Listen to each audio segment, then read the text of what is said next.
A line passes through A 4, -6, -2 and B 16, -2, 4। एक line है जो 2 पॉइंट से पास हो रहा है। तो लाइन के ऊपर हमें 2 पॉइंट मतलब यहाँ पे दिए हैं।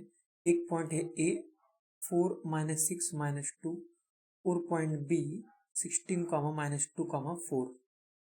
तो अगर हमें ये 2 पॉइंट्स दिए हैं तो हमें इस लाइन का डायरेक्शन रेशियो भी पता चलेगा। डायरेक्शन रेशियो बस कोऑर्डिनेट्स का सब्ट्रैक्शन होता है। तो 16 - 4 12, -2 -6 का मीनिंग है कि 4 और 4 -2 का मीनिंग है 6। ये है डायरेक्शन रेशियोज।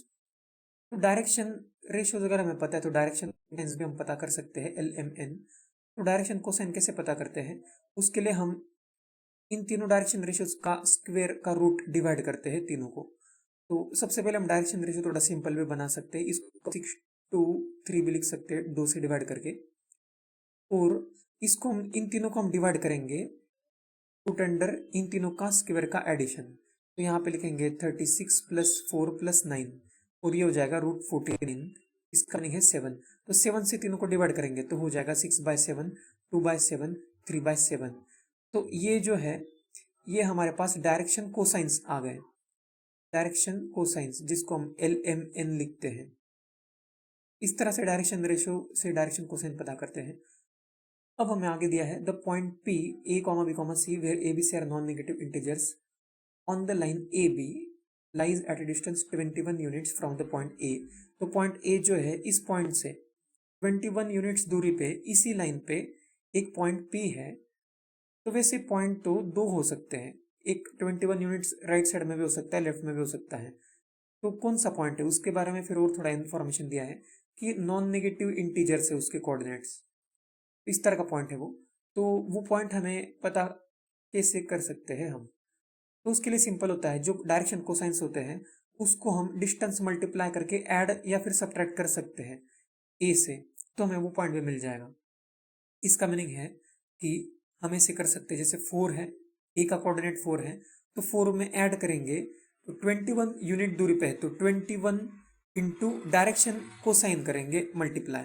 तो x का डायरेक्शन कोसाइन x डायरेक्शन में 6/7 तो 6/7 मल्टीप्लाई करेंगे। इसी तरह से y कोऑर्डिनेट के लिए क्या करेंगे, -6 में ऐड करेंगे डिस्टेंस इंटू y डायरेक्शन में जो कोसाइन है वो 2/7। इसी तरह से z कोऑर्डिनेट के लिए ये -2 लिखेंगे और उसमें ऐड करेंगे डिस्टेंस, जितना डिस्टेंस हमें चाहिए है, इंटू z में जो डायरेक्शन कोसाइन है 3/7।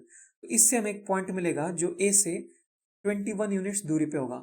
तो ये प्रोसेस होता है, अगर हमें कुछ डिस्टेंस दूरी पे एक पॉइंट चाहिए लाइन पे किसी पॉइंट से, तो डिस्टेंस इंटू डायरेक्शन कोसाइन हम बस ऐड करते हैं या फिर सब्ट्रैक्ट भी कर सकते हैं। सब्ट्रैक्ट करने से बस क्या होगा कि दूसरे डायरेक्शन का आएगा। तो अब हम ऐड करके देख रहे हैं पहले, तो इसका आंसर क्या आएगा, ये पहले तो डिवीजन हो जाएगा, यहाँ पे 3 होगा, यहाँ पे हो जाएगा 3 और यहाँ पे भी हो जाएगा 3। तो फाइनली यहाँ पे होगा 18 + 4 22, -6 + 6 ये हो जाएगा 0 और ये हो जाएगा -2 + 9 7 हो जाएगा। तो ये पॉइंट हमें मिल जाएगा। इसी तरह से सब्ट्रैक्शन करने पे भी एक पॉइंट मिलेगा, लेकिन वो हम नहीं लेंगे क्योंकि जब सब्ट्रैक्शन हम करेंगे तो y और z कोऑर्डिनेट यहाँ पे निगेटिव आंसर आ जाएगा। निगेटिव हमें नहीं चाहिए है, नॉन नेगेटिव, इसलिए ये जो एडिशन करके हमने किया है यही पॉइंट P होगा। इसका मीनिंग है ABC जो है वो हमें मिल गए हैं 2207। अब आगे है the distance between the points P and Q is equal to, तो ये Q एक और पॉइंट दिया है जो है 4, -12, 3। तो P और Q के बीच का डिस्टेंस कैलकुलेट करना है, बस डिस्टेंस फॉर्मूला से अब हमें ये मिल जाएगा। तो 22 - 4 का स्क्वायर, इसका मीनिंग है कि 18 का स्क्वायर प्लस 0 - 12 का स्क्वायर मतलब 12 का स्क्वायर प्लस 7 - 3 का स्क्वायर मतलब 4 का स्क्वायर। इनका एडिशन करके इसका रूट निकालेंगे तो ये हमारा आंसर हो जाएगा। तो ये सॉल्व करेंगे तो आएगा 324 प्लस 144 प्लस 16 का रूट। इनका एडिशन करेंगे तो आएगा √484 जिसका वैल्यू होता है 22। इसलिए इस क्वेश्चन का आंसर होगा 22।